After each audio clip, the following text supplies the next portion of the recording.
and you're listening to the Smacked Raw podcast.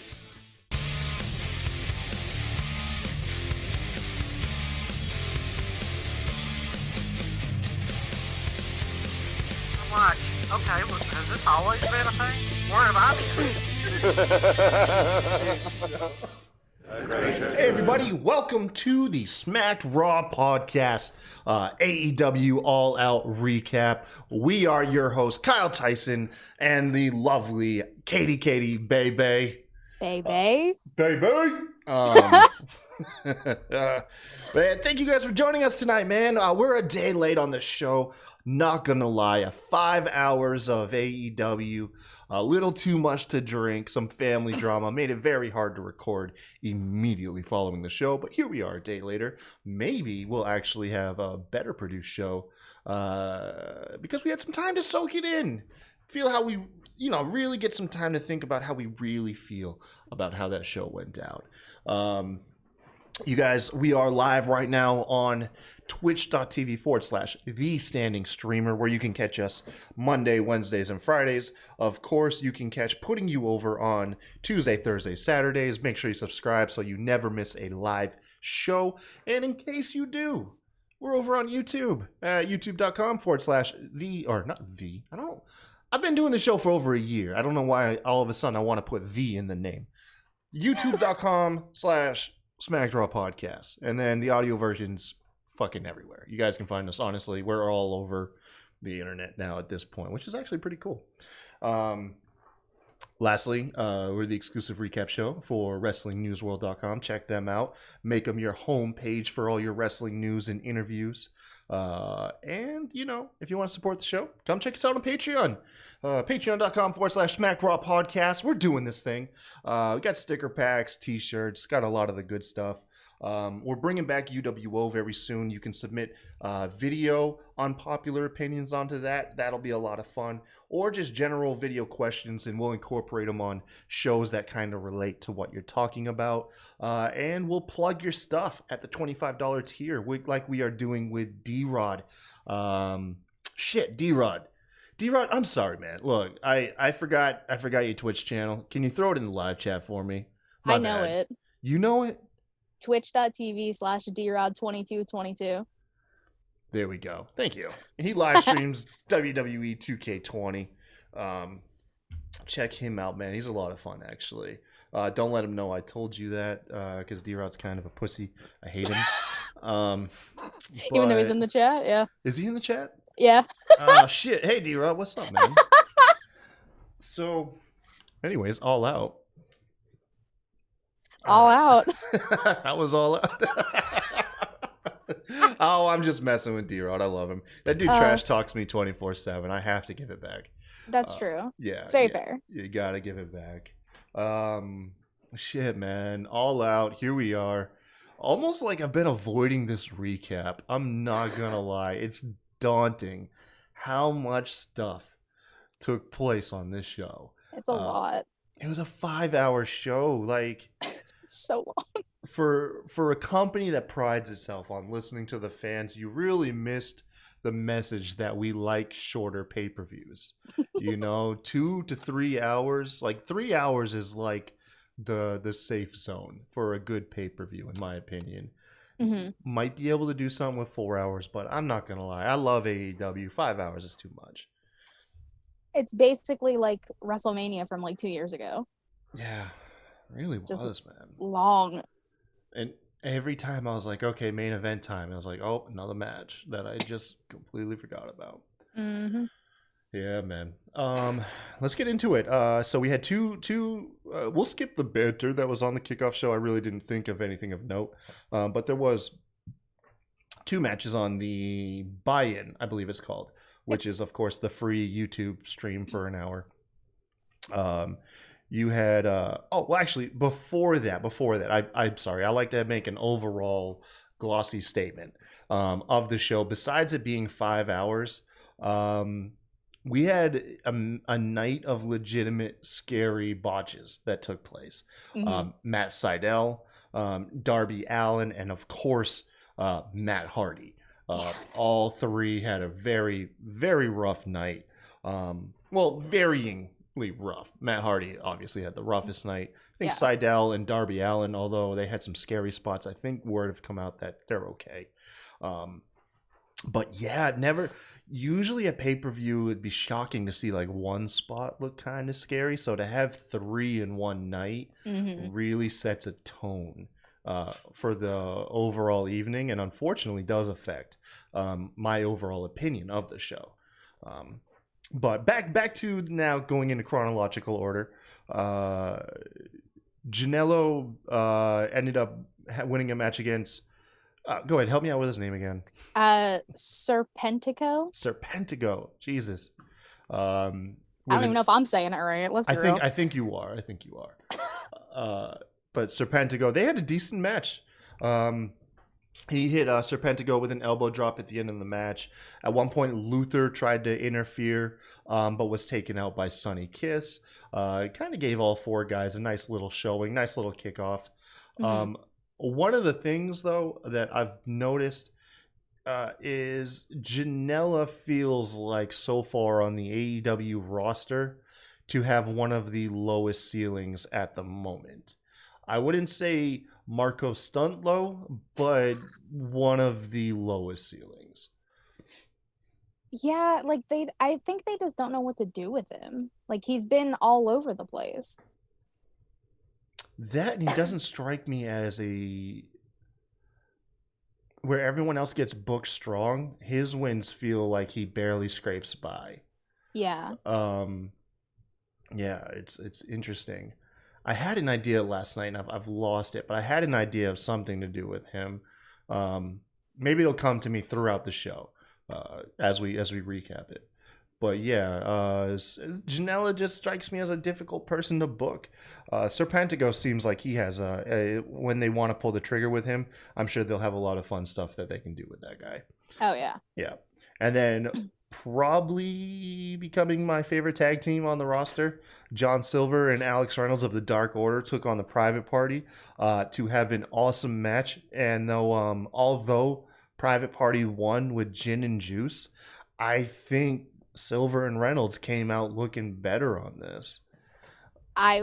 It might be because I don't watch Dark, but holy shit.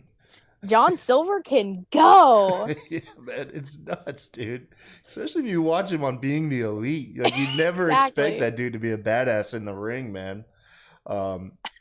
They have one of the best tag team sequences. I think overall they have. I don't have it written down move for move, but they string together like 6 or 7 moves back to back, including, I know one of them is a stunner, which is fucking awesome. I think at one point in this whole move sequence, they do like a stunner to German suplex, which is, Jesus Christ, man. No, they can go off, dude. If Silver and Alex Reynolds keep performing in the ring the way that they do when they get the shot, they're gonna have to start booking them stronger. Oh, for sure. Yeah.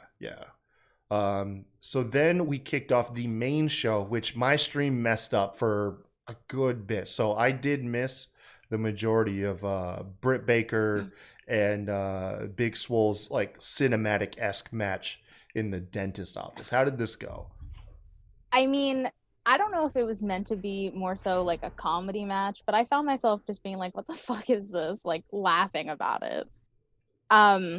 Yeah, it was like a cinematic match at Britt's dentist office, but Reba was very much involved, like kind of screaming the whole time, like laughing, very distracting from there wasn't even a whole lot of just like physical fighting. There's a lot of like running around.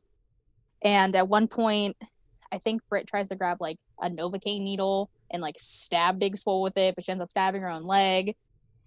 Big Which Swole ends up numbs the leg, right? Essentially paralyzes the leg. Yeah, so she can't use her, I think, like right leg or something. And Big Swole ends up using the like sleeping gas on Britt, knocks her out, and Big Swole wins. That's Oh man. I did see that Baker's using a whole extensive amount of dentist tools, but then out of nowhere breaks out like a power drill. Yeah. Okay, listen, Britt Baker. We're not as dumb as you think we are. That has nothing to do with being a dentist. You went to Home Depot and you bought yourself a fucking DeWalt goddamn drill and tried to murder Big Swole. All right, I caught that. Attempted murder. I'm not What is letting with that one slide. AEW attempting their murders? Can we relax? I don't know. I saw some people shitting on this. Like they didn't like it was like a comedy match or something. I don't know. I'll have to reserve my judgment and go back and watch it because I caught it in glimpse because like my stream would play out a section and then freeze for like 20 or 30 seconds and then play out another section. I'll have to go back and watch it. But I mean, from what I saw, I didn't mind it. Yeah, I mean, it wasn't like, what was it, like the Firefly Funhouse match or like the Boneyard match. It wasn't like top tier cinematic level. It was more so just like, here you go. Here's a match. Here's a cinematic match. Yeah. It wasn't bad. I mean, like I said, I was laughing the whole time. I don't know if I was supposed to, but I was laughing a lot. There you go. It's fine. You had following that. Now I missed pretty much this entire match. I think except maybe the finish, which was the Young Bucks taking on Jurassic Express. Fantastic fucking match. Probably my like third, like top three. That's definitely number 3. It was so good. A lot of, well, like the Bucks came out, did their normal entrance as if Wednesday didn't happen. Like the money and everything, they did their pose. But immediately, as soon as they start, the disrespect, the heel antics, Jungle Boy tries to extend his hand. Nick literally slaps it away. Matt ends up at one point super kicking the shit out of Marco Stunt. Like Marco probably died. That's probably what Rob was going off about in the group chat. Yep. Well, to be fair, Marco did get involved. I think he grabbed Matt's foot at one point, so it was deserved. Don't stick your nose in other people's business, Marco. Yeah, it's a good lesson to live by. I would think so. But at one point, Matt's doing locomotion, and he tries to suplex Jungle Boy over the top rope onto the ground. Onto the floor, whatever, and it looked like it was a nasty spot. It basically looked like Jungle Boy was like choking him because Matt couldn't get over the ropes, and they were like that for like 30 seconds. It seemed like I was like, he's literally gonna choke him out in the middle of the ring right now. Like, so this was definitely the beginning of their botches. I would say for the whole night. Throughout the whole night, and especially when the Matt Sydal entrance happened, that humidity was playing a big factor into the performance of the workers, the crowd excitement, stuff like that. Like just the heat and overall humidity in Jacksonville was a hurdle for a lot of people. I think they said it was like 100% humidity. Jesus Christ. And man. I would die. I'm a pussy when it comes to like heat. Like I'm from New England. My favorite temperature is like 70 degrees tops, maybe 75 with a nice breeze.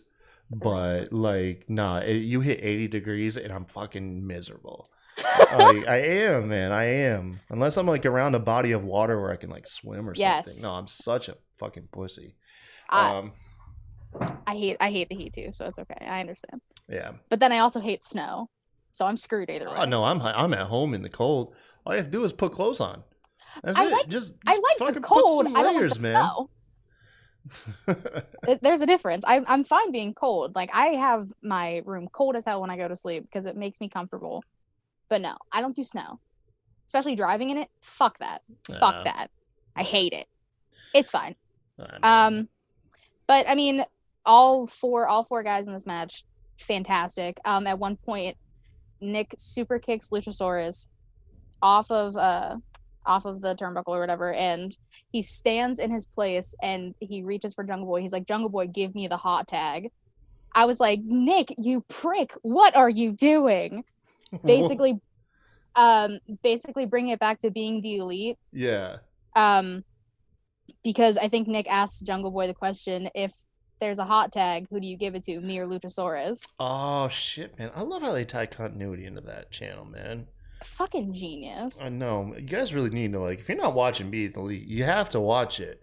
Like, there's literally story roles that are enhanced and Easter eggs if you that you're rewarded for just watching that YouTube channel. I guess you could say the same thing about Dark though.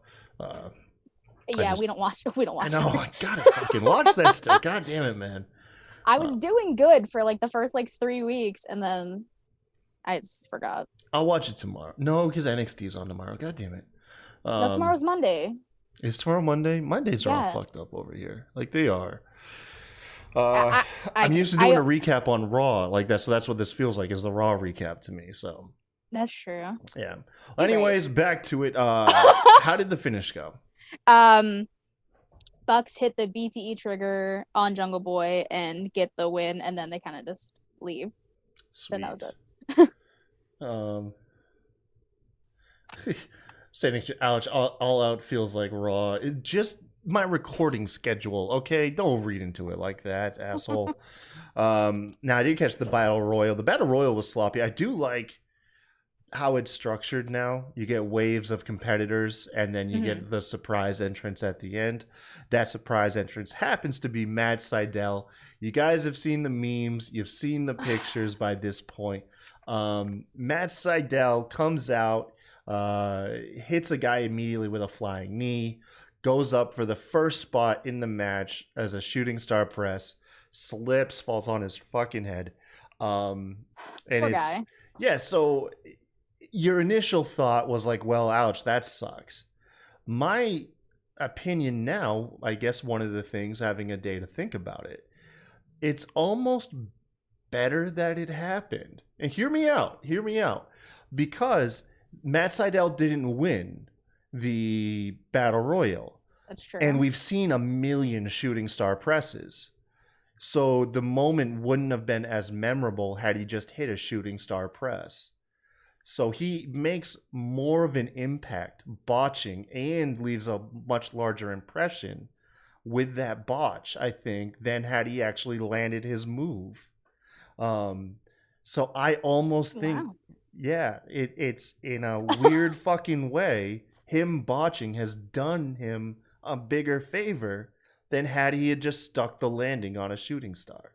Now that he's okay. Obviously, you wouldn't say this if the man is injured. But, now that we know he's okay. Because, honestly, I don't remember a damn thing he did in the match afterwards. I know he lasted a long time. But, I mean, there was so many sloppy things that was happening in the match kind of overshadowing it. Mm-hmm. Like, I don't really remember that much of him. Yeah, that's fair. I don't even remember when he, I think he made it to, top 5 or, last 5 or something. Somewhere around there. Fuck, I don't even remember. Yeah. This was the rest of the Battle Royal was kind of like faction warfare. Eddie Kingston's crew taking on Taz's crew, taking on fucking Lance Archer, because Lance Archer is a one-man faction. Just fucking wrecks everybody. It does come down to Kingston and Lance Archer, which I thought was a really cool way to give Kingston that big rub there. Jake the Snake was trying to do something, and commentary was trying to say, because you had Eddie Kingston on the top rope, Archer was on the ringside apron, and then Jake the Snake was trying to flash images of the snake in this pouch to Kingston, and they were trying to play it off like it's scaring Kingston. Like, Kingston didn't give that shit. Oh, fuck. No, and so at one point, fucking Jake the Snake starts swinging the fucking sack at him, which, animal abuse. All right, PETA's gonna have your fucking number, Jake. I hope that wasn't an actual snake in there. And then B, it just came across as awkward. It was just weird. Lance Archer ended up eliminating Eddie Kingston for the win. He gets a future title shot. Yeah, Wally asks if we think there was a snake in there. I don't think so. I doubt it. I don't think Jake the Snake would have been swinging the sack as a weapon if there had been a snake. Very true. It's just I would fucking hope not. We hope not. Other than that, anything else memorable stick out about this Battle Royal to you? Darby getting his shit wrecked. Fuck yeah, I forgot about that. Oh my god, that poor man. Listen, he shouldn't have said shit on the buy-in or whatever, maybe the red carpet. I don't know. There was 6 hours of total things. He said the only way to get rid of me is put me in a body bag. Those were his exact fucking words. Foreshadowing. And what do we see? A fucking body bag filled with thumbtacks, and then Brian Cage puts him inside and yeets him onto the stage. Hold I was on, like, I think Darby I got a died. sound effect for that. Oh wait, it's on a different thing. Damn it. Yeah, no, okay, so this was, in my opinion, the first really scary spot because Seidel's botched shooting star press, you could tell he was okay. It just looked scary. Darby Allin was dropped on his fucking head. So he's put in this body bag. Yeah, and he gets picked up in a powerbomb position, and like you kind of just emphasized it. He just was yeeted. It wasn't like he was like powerbomb to the outside. It was like he was tossed and he landed on his fucking head, man. Mm-hmm. And it was scary as shit. There were doctors attending to him on screen for quite a while. And I kept like, I was more paying attention to him in the background than anything else that was going on in the ring, because of that. It turns out today he's okay, luckily. Mm-hmm. But boy, man, sometimes you gotta slow down a little bit. Fuck, man, that could have gone bad. Could have gone real bad. Yeah, and the fact that he's like maybe 120 pounds at most. Brian Cage is like 300 pounds of pure muscle and just throws him like it's nothing. Mm-hmm. He's like a piece of paper. Could have fucking killed Darby Allin. I would have been pissed. According to standing streamer Kairi Sane, of all people, tweeted several minutes after the spot, letting everybody know Darby was okay. Wait, was Kairi Sane at All Out? Was she? Kairi Sane to AEW? No. Where's no? No, she's probably just hanging out with Sheeta. Probably. All right, so here, man, this is this might as well be the main event. Of the evening. Holy shit, Matt Hardy. Fuck. Dude. Okay, so I mean, if you haven't already seen it, fucking be advised, it's some scary shit. Mm-hmm. So Matt Hardy's supposed to take on Sami Zayn, Jesus Christ, Sammy Guevara, in a broken rules match, essentially a last man standings match. Yeah. Initially, the beginning, which unfortunately is going to be overshadowed, like most of the night was, Sammy Guevara shows up in a golf cart to run down Matt Hardy, which was a nice touch. He ends up running through like a pile of cardboard or some shit.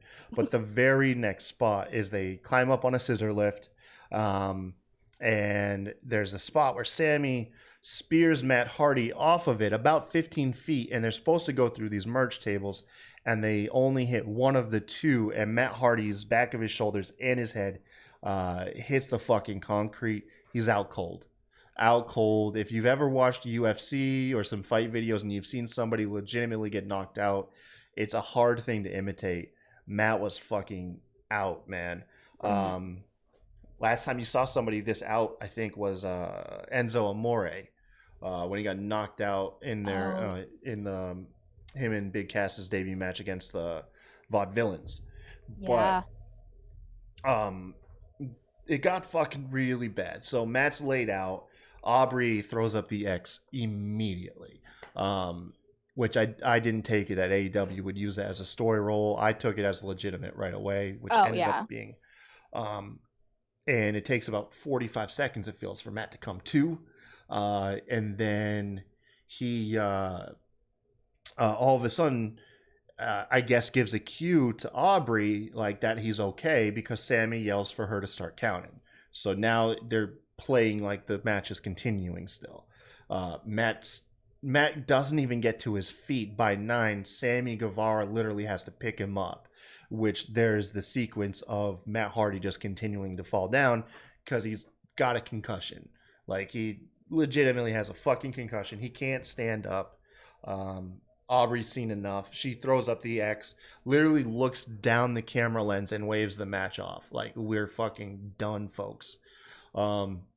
And it's fucking terrifying. It is absolutely terrifying to see something like that. You forget how dangerous this shit really is, and how just like it's a matter of inches between legitimate fucking injury and death and a spot going off and everybody safe. Like it's a thin fucking line. But it doesn't end there. The controversy is, after a couple minutes of stumbling towards the ring and separated, the doctor clears Matt Hardy to finish the match. Now, they don't actually have the match that was intended. They immediately rush to the finish. They climb some type of scaffolding, and Sammy is dropped through like a false floor padding, whatever, and Matt Hardy wins. The scary part about all this shit is Matt Hardy has a concussion, and he's now climbed up a tall structure. You know, the man could pass out. Like there's people have definitely had concussions, been walking around for a couple minutes, and then completely go unconscious again. It happens. So that was a possibility. Thankfully, it didn't happen. Matt Hardy was rushed to the hospital afterwards. And this has been the controversy AEW has been facing all day today, is how reckless and unsafe this was. In my opinion, it absolutely was. These shouldn't have been done. I can see in the moment, I kind of rationalized how that decision could have been made in the moment, because you have Matt Hardy telling you, like, look, I'm okay. He's trying to like he's looking at you like saying, I can keep going. And then you probably have somebody aware of the booking is that if he fucking loses, he loses his job. So kayfabe wise, like, how do you explain that? So can we just get a quick victory? Like when Stone Cold got his neck broken by Owen Hart, they still let him roll up Owen to beat him, but it was a bad call. Even talking about it just like brings my mood down. It was I officially originally missed it. It's like I left the room and I came back and I was like, wait, what the fuck just happened? So I had to rewind, and I was just like, I like cringed. Like even you talking about it, I felt it like in my neck. I was like, I don't even like talking about it. It was one of the scariest things I've ever witnessed as a fan. Yeah. Definitely probably the scariest thing I've seen happen live. For sure. Yeah. Well, apparently Tony Khan tweeted out that Matt doesn't have a concussion. I don't know.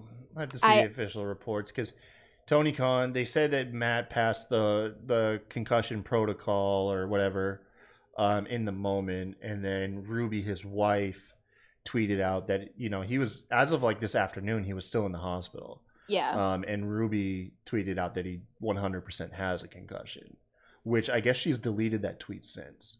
But I don't know. I don't have Rebby, not Ruby, excuse me. Fucking, yeah, thank you, Tommy Streamer. But yeah. So I don't know, man. I don't know. You definitely live and learn. At the end of the day, a mistake was made. You should have stopped the match anyways. Just next time, fucking, if the ref throws up the X, honor it, throw out the match at that point. You can figure out the booking on the back end. Like within minutes, people were like, Matt's got like 6 different personalities. That personality was fired. You know what I mean? Yeah. Come back as a different personality. Boom. Like, there you go. As soon as I saw her throw out the X, I was like, all right, just cancel this fucking match. When he's cleared, have it be like the main event of Dynamite in like a month or so. Yeah. Like they could have easily just like redone this match in another way at another time. Absolutely. Sean Ross Sapp put out a very, very depressing tweet. Fucking says, Matt Hardy has been terribly snake bitten, or has had a terribly snake bitten AEW run. He debuted in front of no fans. Blood and Guts was canceled. Dropped his gimmick. Sammy was suspended, so which delayed their match. Killed by the chair. Time cut from a match, and then tonight's disgusting bump. Yeah, and then he of course ends the tweet with "Get well soon, stay safe." But yeah, Matt Hardy. 2020 has been hitting Matt Hardy pretty hard too. As before, fucking shit, dude. Damn. Yeah, man. Matt Hardy has not had a good go of it at AEW. No, he has not. And people were pissed, saying that, you know, like not understanding why he said he was unhappy. It was like, bitch, he got the short end of the stick, man. Like, he really did. Just timing was fucking terrible with that shit. Yeah. Oh man, yeah. Okay, so but that was the downer of the night. Okay, everything else from the night going forward was awesome, including the women's tag, or not the women's tag, the women's championship match. Thunder Rosa coming in from NWA taking on Sheeta, my girl. Fucking great match, man. Great match. Fantastic match. I was more so surprised that Rosa had control of like the majority of the match. I didn't expect it. I expected Cheetah to put a lot more offense out there than she did until like towards like the end. But like Rosa kicking out of the Falcon Arrow at 1. At 1. After a prologue, that was like 3/4 of the way through the match too. Not like the Falcon Arrow was like done by itself. Like, no, they had a long, grueling match, and Sheeta hit the Falcon Arrow and still got kicked out at 1. That's fucking dope. Fucking badass. That just fuck. I love women's wrestling.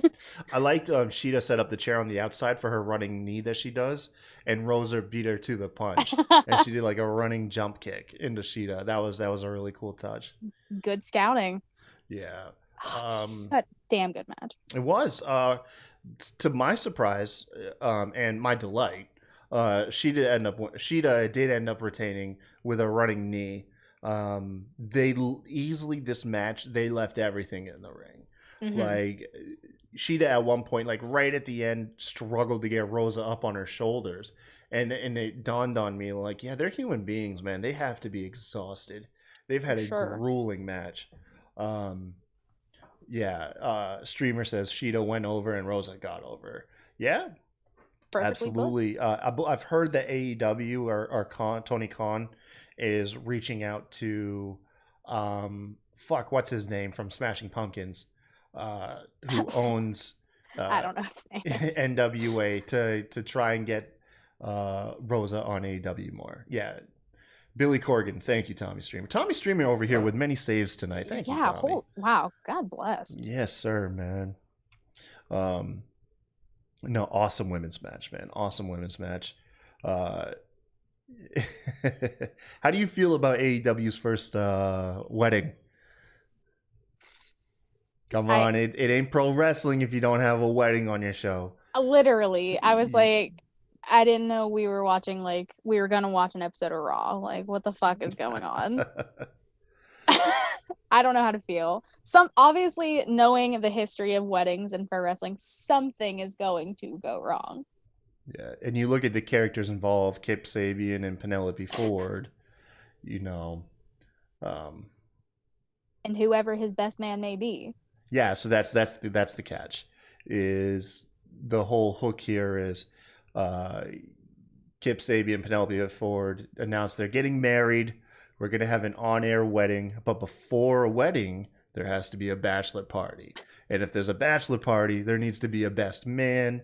The best man will be revealed at AEW Dynamite this upcoming week. And then there was a dig at WWE. Kip Sabian threw up a cue card with his Twitch stream on it. And then queued up a graphic on screen that says approved by AEW management. I gotta say, look, I tweeted it out. I was like, even if you're sick of AEW taking digs at WWE, this one's kind of warranted, man. It is fucked up with them trying to prevent their wrestlers from making money off of their own likeness. Like, I understand if you don't want them to use WWE, copywritten names, that's one thing. But to come out and say that they own your real name just because you have an independent contract with them, and that prevents them from making side hustle money, fuck that, bro. Like, that's so fucked up.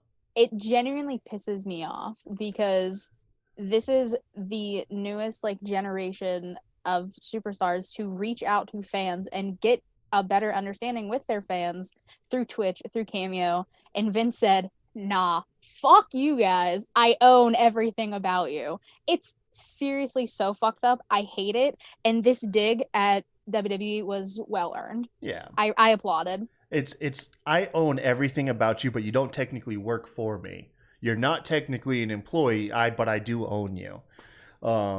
Which is the fucking form of slavery. Jesus Christ. Jesus Christ. I gotta start I gotta stop taking drinks during the show. Oh shit. Dark Order. Okay, so you had the 6-man tag, which I was honestly this one I was kind of groaning about. Eight-man tag. Ended up having or 8-man, excuse me, 8-man tag. Ended up having some really good storytelling in it. So you had the Dark Order team of Brody Lee, Colt Cabana, Evil Uno, and Stu Grayson taking on Dusty Rhodes, Scorpio Sky, Cutie Marshall, and Matt Cardona. Which, by the way, it appears as though it's not that Matt Cardona doesn't work for AEW, is that AEW won't hire Matt Cardona. It's one of the things coming out. That's rough. You hate to see it. Yeah. Anyways. A lot of storytelling here. Dustin obviously wanting revenge for his brother Cody, getting dismantled by Brody Lee. Brody Lee's continued grooming of Colt Cabana, which I fucking love, man. I love Genius. it. It was a fun match, though. It was a fun match.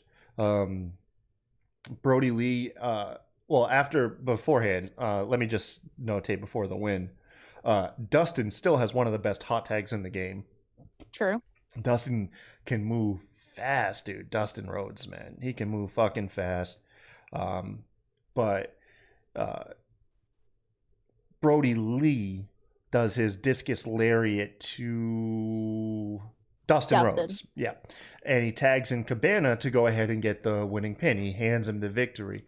Well, Cabana ends up going for one more moonsault, misses, and gets rolled up, essentially screwing up the opportunity. At this point, he's shunned by 3 of the 4 members, including Brody Lee. However, Evil Uno, who's usually the whipping boy on the team, he sticks behind and picks up Colt Cabana and walks him out. I was expecting him just to beat the piss out of Colt, like pick him up and beat him down. But the idea that they picked him up and brought him back is kind of nice. You have the 2 kind of losers of the group supporting each other. I wonder where that's going to go. It's good storytelling, but I have no idea where that's going to go. Yeah, I mean, I love just relating everything back to being the elite at this point. Evil Uno tries so hard to be this bad guy. I mean, he was like essentially the leader of Dark Order before Brody Lee. But you just see him on being the elite, and it's like kind of pitiful. Man can't throw papers at anybody. It's kind of sad.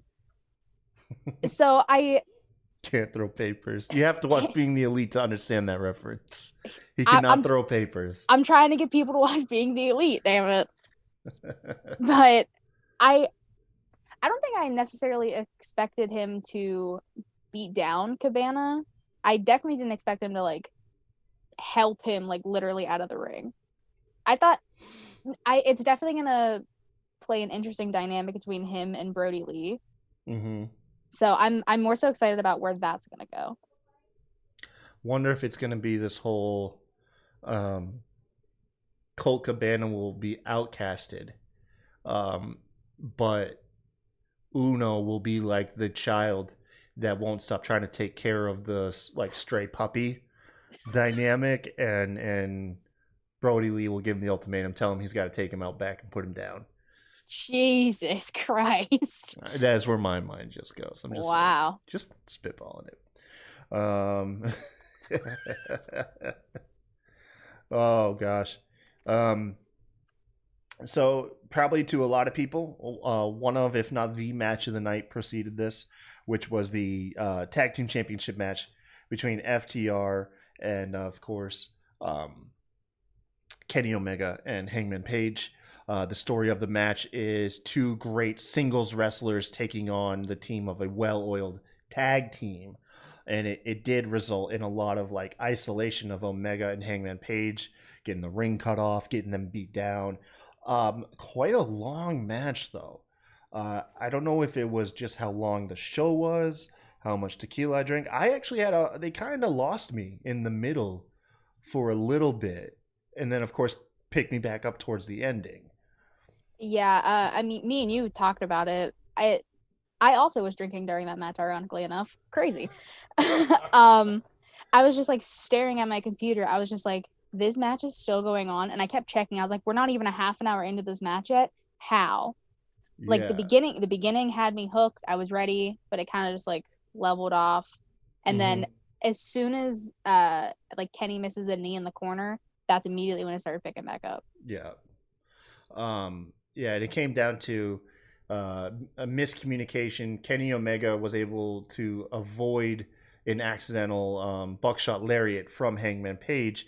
However, Hangman Page unfortunately did eat a brutal V trigger from Kenny, and that did spell the ending of the match. FTR got the momentum and just never dropped it. Hit a package pile driver, I think it was, while all Kenny Omega could do was laid out and reach for Hangman Page, who ate the 3 count.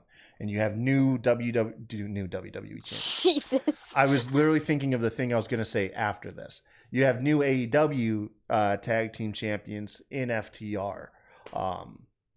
And what followed the match was better than the fucking match. Yep. Oh my god, dude.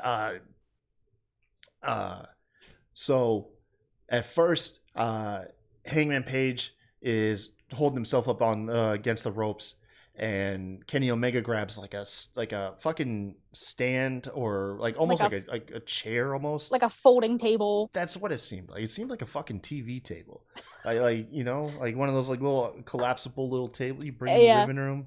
Your grandma's always got one. But anyways, he puts it down. However, Hangman Page goes to embrace Kenny, who just lets him collapse.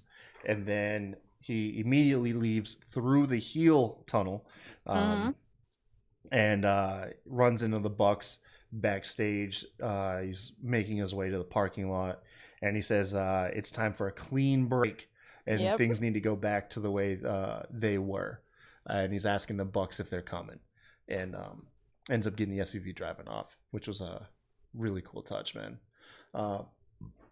Reason why I slipped and said WWE was earlier someone posted a jab at AEW that the World Title Championship, the TNT title, and the tag team titles are now held by former WWE guys.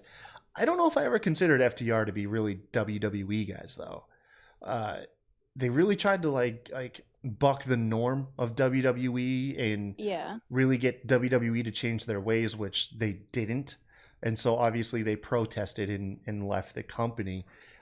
I know it sounds redundant to say, well, they're more NXT guys. It's owned by WWE. But I don't think anybody, if like somebody was in NXT and never had a main roster run and then jumped ship, I don't know if people would refer to that person as a WWE guy. That makes sense. Yeah, so I don't know, man. Do you consider do you look at this as like, oh, AEW is just booking all WWE champions? No, I don't see it that way. Well, for the majority of FTR's main roster run, one of them was always injured, it seemed like. So they didn't really even have a whole ass like run on the main roster. So there's that. The 100% NXT guys, them in NXT were amazing, but that's besides the point. I don't think this is AEW just booking like all WWE ex-WWE guys as their champions. It's just how it's played out. Mox has been a star since he got here. Brody Lee was built up for like a month or two, maybe 3.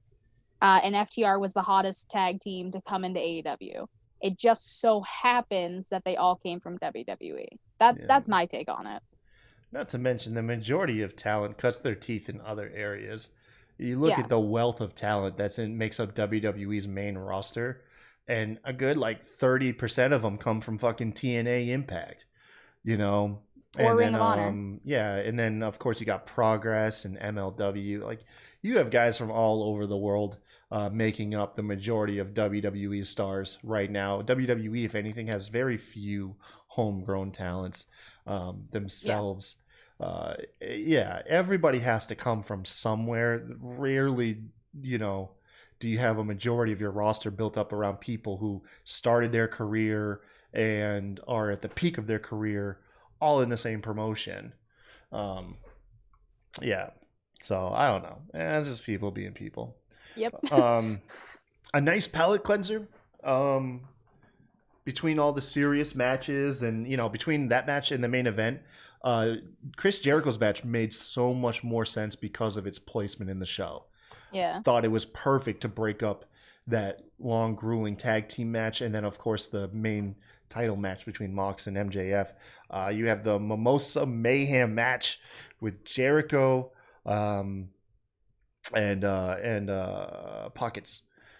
Cassidy. Cassidy, thank you. Pockets. I'm going back to a tweet. It's been a long fucking day. It's been a long goddamn day. You're telling me. I love that my voice to text in my notes here it says Jericho hurts a coffee breaker out the gate. No, Jericho hit a code breaker right in the beginning of the match. How fucked up would that have been if that was it? Jericho just pulls a Hogan. Was like, I'll let him get a win, but I want to look strong in my next match. Like, how fucked up with that? Jericho's revealed to be the biggest dick behind the scenes. Like, oh my god. Oh man. Fuck. Where does this rank on your on the trilogy of matches? To me, it's my favorite out of the three. I was like, wait, what? You said trilogy, and my mind went to the whole card. No. Out of the trilogy, fuck yes, the best match they've had. Yeah, for sure. It's good. Yeah, I mean, look, man, how do you hype up a match where it was just two guys fighting over throwing each other into a pool of mimosa? To be fair, when this match was first announced, you were very hesitant on it. I do recall. That's why I said now it makes sense given the placement on the card. Okay. Because you had, very serious match, long, very serious match, and then it's right in between two very, very serious matches.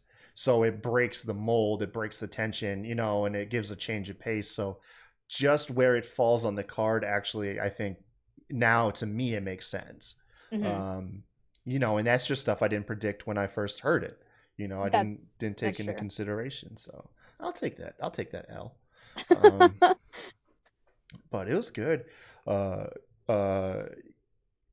Cassidy.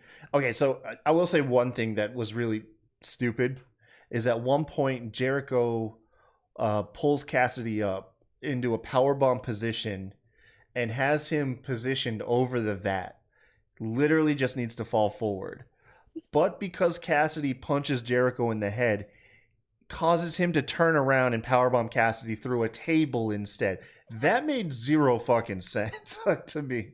I'm kind of pissed that I don't see more outrage on Twitter about this spot. Okay, listen, guys. Like, you don't even need to do anything, Jericho. You just need to let gravity take control here. Okay. Very true. Yeah, like fucking that's minimal effort. Yeah, I don't know, man. But now Orange Cassidy ended up winning. Jericho was positioned on the ropes, and Cassidy hit 2 Superman punches, I believe, sending Jericho into the pool of mimosa. Cassidy wins. It's the right decision. Mm-hmm. It was a good match. It was fun. It was really fun. Got nothing bad to say about it, other than the powerbomb spot. I mean, I enjoyed the hell out of it. They're calling his Superman punch the orange punch. I don't know if you caught that. I think I've seen that. I was really confused. I was like, what the fuck is an orange punch? I really thought they were talking about the mimosas on the fucking side. But that also could have been because I was fucking exhausted yesterday. Yeah. They also said bubbly board him twice, and I couldn't help but laugh. When they were going over the recap of the feud, yeah, they were pouring goddamn bubbly. Like, Jesus Christ, man! Like, dude, look, man, that's stupid. It's stupid, but it like caught me so off guard. I even wrote bubbly board in my notes, and I started crying laughing. Oh man, no, it was like I said, it was good. Now I'm interested. I'm very intrigued in Jericho's next thing. See where it goes. He's gonna obviously have to have some type of transition character wise and motivation wise. So I'm very excited to see what Jericho does. See if he takes time off or if he just comes back like nothing ever happened. I do hope the feud's over, though. I think 3 is enough. 3 matches is enough. I didn't even want the 3rd match, but now I'm happy Fair. I got it. I really don't want a 4th one. We don't need a 4th one. No, by no means, no. Main event time. This was my match of the night, bro. Like, I'm sorry, Katie. I don't mean to call you bro. No, I don't care. For one, like, if you're in the crowd, leave the wrestlers alone, especially during a pandemic. Yep. Fan had to get restrained and tossed out the arena during Mox's entrance. Just, I have written down here, I can't even remember it, but I know it had to have been good if I wrote it down. Justin Roberts killed Mox's ring announcement, apparently. I'm gonna have to go back and listen to it. I mean, he always does, so I'm not surprised. Yeah. The match was good, though, man. It was a story of dragging your enemy to your territory. Without the paradigm shift, Moxley's getting out wrestled while in the ring. However, MJF knew that if it was to spill outside the ring, Mox would have the advantage with just the violence, and so it really was just a very, very well laid out story. And for a minute there, I was really thinking MJF was gonna win when Moxley apparently injured his shoulder, and started getting his arm worked over and fucking MJF biting his fucking hand. It was so good. At one point, though, Wardlow distracts the referee and tosses MJF's ring to him. Moxley sees the opportunity. He decides to cheat before MJF can cheat, hits the paradigm shift, and wins. Very, very good match. I think if anything we can come away from this match is MJF is a legitimate main contender. No questions asked. That dude can be in the title picture for years to come, man. He holds his own in that ring. He's very, very good. And it's overshadowed by his fucking promo ability, which is second to none. But he can go, man. MJF can go in the ring. It's fucking great match. As much as I hate MJF, and I'm so happy Kevin's not here. I fucking hate MJF. Everyone knows. Damn it, he is so goddamn good in the ring, and I hate admitting it. I hate admitting it so much.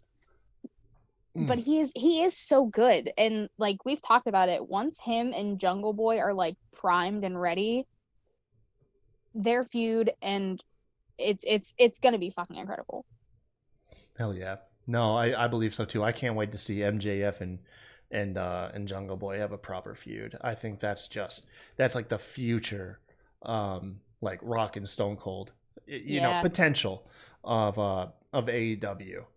Give it a couple years, man. I think so. I really do. So once again, a great night of huge spots, stars made, but unfortunately, marred by long fucking runtime. The unfortunate thing is, even during all these great matches, I still could not get Matt Hardy off my mind. He unfortunately is going to overshadow this show more than anything else that occurred. If anybody recalls All Out a year from now, the Matt Hardy spot is what people are going to talk about for sure. And with those things, I still think it just becomes a average pay-per-view, which is weird. Because you created 2 new stars in Thunder Rosa and MJF. And then arguably Orange Cassidy, although I think he was already kind of there by this point. Yeah. Along with FTR's title reign, character development on the elite side of things, all of these terrific things, it still gets brought down by just how fucking long the show was. And then just the really, really rough start the show had. Other than that, though, I mean, nobody's perfect. It happens. Shit happens, man.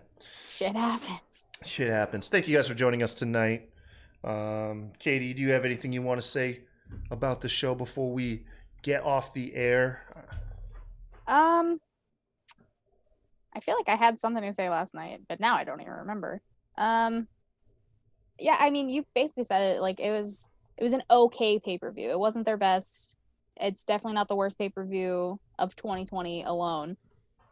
It shit happens. Like, that's literally just all I can say. Shit happens, and like they did AEW All Out 2020. Shit shit happens. happens. That's their fucking tagline. Boom. You're welcome, AEW. Yeah, Oh man. That's fucking awesome. Thank I you, love it. everybody. Y'all have a good night. Love you.